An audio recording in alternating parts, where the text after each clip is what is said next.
É E isso. você veio para cá para pastorear? Eu vim. 2008, eu já estava...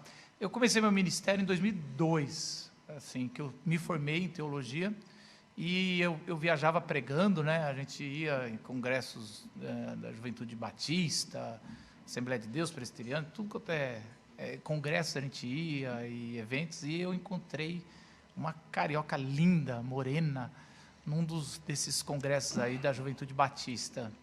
E Paulista casando com carioca. Exatamente. A gente começou a namorar. Aí Começamos a namorar. Tá casando com inimigo, irmão? Que isso? Tá pegando despojo, poxa? Ela era carioca, paulista, presbiteriano batista. Olha, Era muita cara. coisa. Caramba. Mas se fosse presbiteriano em Assembleia, aí era Game of Thrones, né? Game of A guerra Thrones. de... Mas aí eu falei para ela assim, olha, meu ministério está aqui para São Paulo, você vem? Ela falou, vou, mas não vou morar num acampamento, né? Que lá, o Arujá que eu estou falando é um acampamento onde fica a Missão Jovens da Verdade lá. E aí, no mesmo tempo, a gente recebeu um convite para pastorear aqui, os jovens e adolescentes da presbiteriana, chama IP Alfa, aqui em Alphaville. E aí a gente aceitou. Em 2008 eu comecei a vir para cá bastante para casar, e quando a gente casou, eu moro aqui desde 2010. Então estamos aqui, desde que eu voltei da Lua de Mel, já voltei morando aqui, e pastoreei a igreja aqui de 2008 até 2014, final de 2014. E o Jovens da Verdade, JV na Estrada, você fez parte muito tempo, você liderou, continuou fazendo parte? Sim, meu pai é fundador, né, com a minha mãe. É seu pai o fundador? Em 68 ele fundou isso aqui. Nossa. Caramba. Ele numa época... Era mocidade ainda. Era isso. Juventude. Era uma época difícil. Desde evangelismo na rua não tinha e tudo mais. Eles faziam os evangelismos, músicas, acampamentos, tudo. E aí ele sonhava com acampamento e ele começou um acampamento lá. E eu nasci numa terça-feira de carnaval de 79, né? Então, assim, era aquela coisa... no acampamento. Meu pai estava fazendo um acampamento, pregando nesse acampamento no último dia, na terça, né?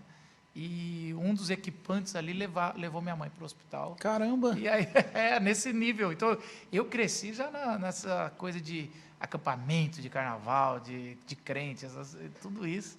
E a minha vida toda foi muito acampamento. E meu pai, sempre, da década de 80, ele devia ter 2 preletores no Brasil de juventude, ele era um deles. E o outro era o Marcelo Gualberto, da MPC. Então você sempre cresceu num ambiente muito disruptivo de ideia, Tudo. Eu não cresci num ambiente de igreja local. Eu cresci num ambiente de evangelização e missão e muita liberdade. Assim. Eu vejo o clima aqui do podcast de vocês muito nisso. Então era isso, mas muito sério, porque todo mundo abriu mão de tudo para missões. Os Jovens da Verdade era uma base, era um acampamento, recebiam acampistas e também saíam para trabalhar também em acampamentos e também fazer evangelismo, então acabou que virou uma base missionária. Então tinha a galera que vivia full time. E tinha um seminário teológico. Ah, tinha um seminário teológico. Tem até hoje, não tem? Sim, agora é uma faculdade de teologia até reconhecida. O Zé Bruno do Resgate não fez lá? Ele fez algum curso lá, eu não sei qual deles, mas eu sei que muita gente já passou por lá, desde 76 tem. Então, assim, tinha uma base teológica, né, um seminário, você tinha vários eventos, acampamentos e tudo acontecendo lá, e você tinha equipes missionárias na época que saíam para fazer música. Então, por exemplo, você tem um marco em 74, que é os Vencedores por Cristo gravando o Veita em Polpa, né, que é um CD, que foi o maior CD de muito tempo, até o final da década de 80, como um dos mais vendidos, a igreja toda conhecia. Naquele mesmo estúdio, naquela mesma época, o Jovens da Verdade estava gravando o seu segundo LP.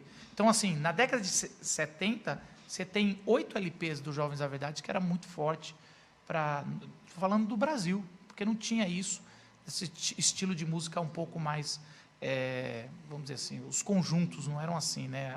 Não tinha, na verdade, conjunto era o antigo, eram as equipes de viagem que cantavam, que é quase o precursor desse negócio de viajar para fazer show.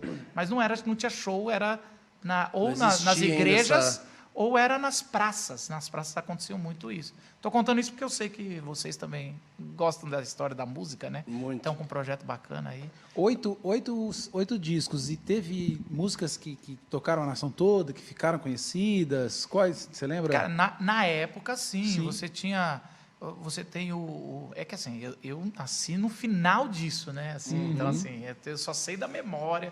Então, tem algumas coisas de documentários mostrando como eram as músicas. Tem documentário? Assim, documentário desse Sim, bem YouTube, rootzão. que eu que dirigi. Então, uma hora eu falei, eu preciso conhecer isso. Vocês ficam falando tanto. Como isso. que é o nome desse? Manda pra mim depois. É assim, os Jovens da Verdade, por 15 anos, fez a nossa música brasileira. Porque depois da década de 90, começou a ter muita influência dos americanos e gringos, tudo. Não estou nem falando da Austrália, é antes disso. E era muito só música traduzida. Integrity Não era só Music música. ali. Então, começaram muito a traduzir música, que tudo bem. E aí surgiu um outro movimento que é, vamos valorizar a nossa música, os nossos autores e os nossos ritmos. Porque você sabe, Bruno, o forró, o baião, todas essas músicas demoraram, o caipira demorou para entrar nas igrejas. O que era santo era o hino, era Música sacra, né? Sacra, e depois virou só alguns estilos de música que vinham de fora. Mal sabendo que harmonias algumas da harpa vinham de cabarés, né? Algumas harmonias. Algumas não, todas, né? É, Você tinha, quase porque todas. ritmo é uma coisa que está aí no mundo, Exato. né?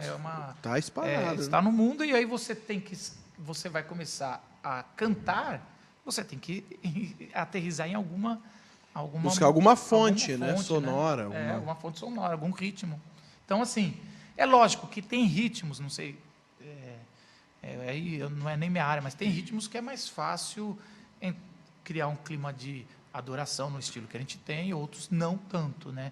Mas é interessante. E aí, nesse movimento, que teve vários eventos de nossa música brasileira, a gente fazia uns mini documentários para lembrar dos LPs que eram. Por exemplo, tem um LP de 72, quando o Jimi Hendrix morreu, que era um rosto gritando, uma caricatura gritando, e o título era Drogas Matam. E o LP começa com um grito. E é interessante que, para a época, se hoje já é difícil de encontrar Mas que estilo que era isso? Eu estou muito curioso agora. Não, você vai se decepcionar pra caramba. Porque, porque é uma revolução da década de 70, né? Eu vou te falar por quê. Até agora, a primeira música gospel brasileira era Cats Barneia, em 86, que também era decepcionante. O que é o gospel, né? O que não é o sacro, música sacra. O Você mercadológico. está falando rock gospel Não, é no que Brasil? não era nem rock o Cats Barneia, né? Era Não. a primeira fita do Cats Barneia era um louvor que hoje, na verdade, pra gente é bem... Mas era considerada a Não, primeira... era uma revolução. Eu estava... Mas para eu mim isso estava veio lá em quando o 86. O Cats Barneia tocou essas primeiras músicas. O extra. Você Extra, estava lá? Tinha extra. Eu era... Tinha mais... molecão, né? O extra tinha mais bongô e coisa de Porque você percussão do que guitarra. Você Mas tinha o era Cats Barneia, extra, você tinha o Resgate, você tinha Atos 2, lembra do Atos Lembro, 2? virou Kadosh. Virou Kadosh, mas Atos 2 era o que era legal, era a raiz. E aí, cara, era uma explosão. A gente ia lá para o Renascer, e o Renascer não era nem o Renascer que era uma igreja, era só um movimento jovem. E, aliás, talvez a Glocal, que é um movimento que eu faço de diálogo, é meio que na terça-feira, muito por causa que segunda noite era esse encontro que tinha, e aí era uma banda, tocava, depois era uma palavra rápida, a pessoa ia lá na frente jogar drogas, era muita droga, gente, sério mesmo, assim, era uma coisa, era um movimento muito forte. E depois vinha outra banda e tinha isso. Não era isso, assim... Antes da década de 70, você só tem músicas traduzidas americanas e esses conjuntos. Eu não sei se a palavra era conjunto, mas tinham até os uniformezinhos que veio com Palavra da Vida, que veio com outras.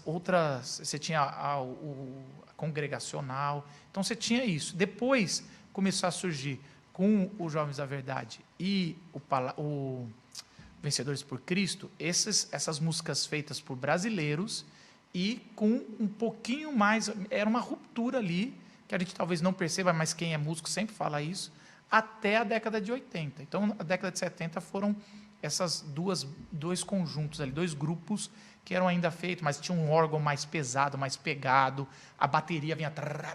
Então, assim, você via uma coisa já que mudou, e depois, na década de 80, você vai ter vários... Aí vocês fizeram um bom trabalho aí. Aí tem...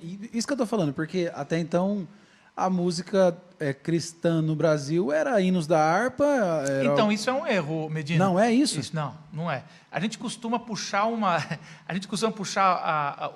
a história até onde a gente estava ali, meio que a nossa infância ou dos nossos pais. Mas você puxa da década de 60, e eu tenho certeza que algum historiador que vai levantar vai puxar até mais porque o cristianismo e as igrejas protestantes estão aqui desde por exemplo, a igreja presbiteriana chegou na década de 50 de 1800. Então, assim, você tem música aqui já há muito tempo atrás, assim, e eu acho que tem uma revolução aí grande. É lógico que as grandes mídias vieram na década de 80, né? Uhum. E aí, gostou desse vídeo? Ele é apenas um corte de um longo bate-papo. A nossa missão é fazer você entender a palavra de Deus com autoridade. Se você quer assistir esse vídeo completo, o assunto todo, clica no card que já deve ter aparecido aqui em cima. A gente se vê lá. Tchau!